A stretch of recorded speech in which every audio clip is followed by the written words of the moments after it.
അല്ല, ഇവളെങ്ങനെ നിർത്തിയാ മതിയോ? കെട്ടിച്ചുടണ്ടേ? അതിന് കല്യാണ ചെലവൊക്കെ ഞാൻ ഏറ്റവും പറ്റിയ പയ്യനെയും കണ്ടെത്താം. നമുക്കിത് ഗംഭീരമാക്കണം, ഒരു ഉത്സവം പോലെ. ഗോപാലപിള്ള സാറിനെ എനിക്ക് മറക്കാൻ പറ്റുമോ? എന്നെ രാഷ്ട്രീയത്തിലേക്ക് കൈപിടിച്ച് കയറ്റിയ രാഷ്ട്രീയ ഗുരുവാണ് നിന്റെ മുത്തച്ഛൻ.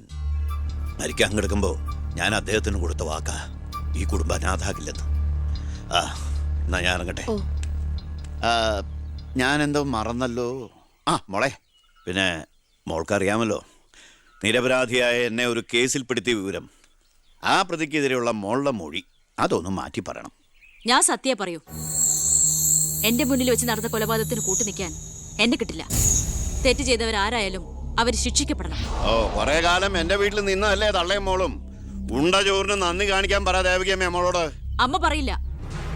സാറ് പണ്ട് നന്ദി സൂചകമായി എന്റെ മുത്തശ്ശന് കൊടുത്ത വാക്ക് വിധവയായ എന്റെ അമ്മയെ അടിച്ചു തളിക്കാരിയാക്കാമെന്നല്ല.